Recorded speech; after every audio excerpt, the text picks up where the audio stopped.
Hei hei. Se on Nallemies täällä taas sitten. Tällä kertaa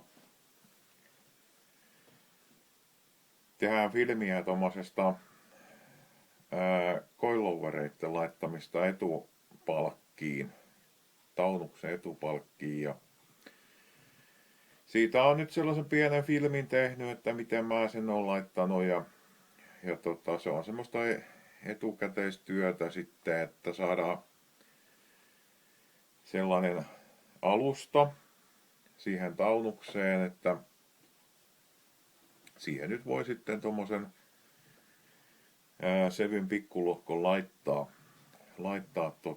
ja semmoista nyt sitten on tossa yrittämässä viedä eteenpäin ja kyllä se näiden rakentelusäännösten mukaan pitäisi ihan toimia. En tiedä, onko joku jo tehnyt semmosen taunuksen. Niitä nyt on jonkun verran ollut noilla VKC:lla, mutta ei niitä nyt ole sillä lailla isosti ruvettu rakentaa VKC:lle, että enemmänkin siinä sitten on, että laitetaan jotain 4- tai 6-konetta ja turpoa sinne ja semmoista. Mutta mä tykkään siitä VKC hörlötyksestä, niin ei mulla ole se max-teho niin tärkeä sitten kuitenkaan. Mutta ei siinä mitään, mennään kattoo nyt sitten, että millainen asennustyö tuossa tuli ja näin.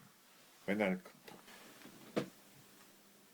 Joo, vähän on tehty tällaista taunusprojektia. Tässä on toi taunuksen tai moottoripalkki. Ja tähän nyt on tarkoitus tehdä tällaiset kiinnityspisteet niin tommoselle coiloverille. Ja ne tulee sitten tänne no nyt se on niin iso, tänne sisälle. Saanko mä sen? Noniin, eli noin. Tonne sisälle se sitten tulee ja siihen on vähän noita kiinnitysreikiä jo porattu ja tässä on jo laitettukin tällainen holkki, mikä sit hitsataan tonne kiinni. Pätkästään vaan holkki sopivan mittaiseksi hitsataan se kiinni ja sitten saadaan toi coiloveri sinne kiinni. Ja tuohon coiloveriin nyt sitten se on 2,5 tuumaa toi jousen halkaisija ja sitten 9 tuumaa pitkä, joka on siis se maksimipituus, mikä tuohon saa. Ja mä kattelin jo tuolta YouTubesta, niin sieltähän saa sitten ihan hurumykken eri mittaisia noita 8 tuumaa, 7 tuumaa, mutta sitten se on vaan, että mikä niiden kantokyky on, niin se täytyy katsoa sitten erikseen. Varmaan semmoinen 7 tuumainen voisi olla hyvä laittaa tohon, niin sitten sitä voi säätää tästä alhaalta sitä korkeutta. Mutta ei siinä mitään, mulla on noi alareijät, mitkä tuossa sai alkureijät jo, niin eilen, niin ne täytyisi tänään tehdä ja sit ruvetaan putkea pätkimään ja katsotaan sitä sitten. Mä rupean hommiin ja katsotaan kuinka pitkälle päästään. No niin, nyt on mennyt muutama päivä tässä näin. Olisikohan jo melkein viikonkin verran mennyt noin aikaa tässä näin. Ja nyt on saatu sitten reijät tehtyä ja holkit tehtyä ja tuolla ylhäällä tossa noin, niin siinä on holkki ja mutsku paikallaan ja toi coiloveri on saatu paikalleen, tohon se nyt sitten tulee ja Holkit on vielä hitsaamatta kiinni, mutta tää on edistynyt jo tähän asti. Ja seuraavaksi hitsataan holkit kiinni ja sitten vähän suoja maalataan ja se on sitten työ siinä mielessä tehty sitten ja sitten täytyy hommata tohon noin niin se jousi. Ja nythän tässä kävi silleen, että toi takaosa tulee vähän tän yläpuolelle, niin täytyy hommata sellainen 7-tuumainen jousi tai 8-tuumainen. Että toi täysmittainen 9-tuumainen jousi ei tohon mahdu sitten enää. Et täytyy laittaa silleen tää. Mutta ei tässä mitään, mä rupean hommiin ja teen tän loppuun. Ja kato, se tuli heti valmiiksi. Näinhän se vaan käy, kun napsauttaa. Kummakki on hitsattu ja maalattu ja siinä se nyt sitten on.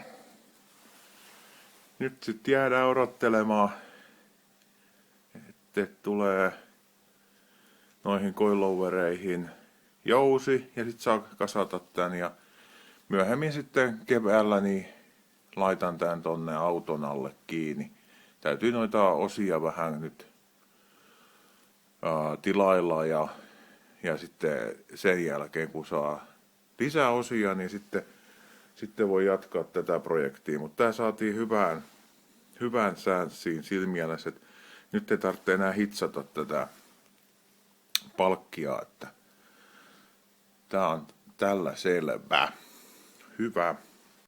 Joo, siinä laitin kaikki asennusvideot siihen pötköön, niin näkee kaikki sitten suoraan. Ei siinä ole mitään sen kummallisempaa välikommenttia tarvi laittaa. Niin. Semmonen siitä tuli ja kyllä se varmaan aika hyvä tulee olemaan. Se on vaan sitten, että löytää semmoisen jousen siihen sitten, että se on sopivan jäykkä. Että se on ihan yltiöjäykkä. Ja se on nyt ongelma on kyllä se, tää kun ei yhtään tiedä, että mikä se vanha jousi on esimerkiksi ollut.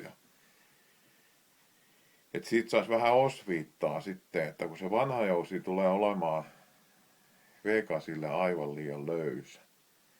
Niin nyt tällä konstruktiolla saadaan sitten säädettyä ja vaihdettua niitä jousia sitten aika helposti, että jos tulee liian kireä jousi tai liian löysä jousi ostettua, niin sitten aina siitä saa sitten aina sen osviitan, että seuraavaa jousta ostaessa, että mihin päin mennään sitten, että kiristetäänkö vai löysennetäänkö sitä jousen voimaa sitten, niin se on aika hyvä homma tässä näin.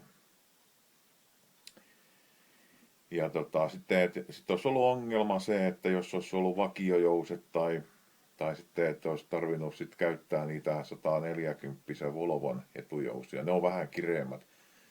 Mutta sitten ei ole mitään muita vaihtoehtoja. Et nyt kun tehtiin tällainen vaihtoehto sitten, että tehtiin coiloverit, niin saatiin paljon enemmän jousivaihtoehtoja tähän näin sitten.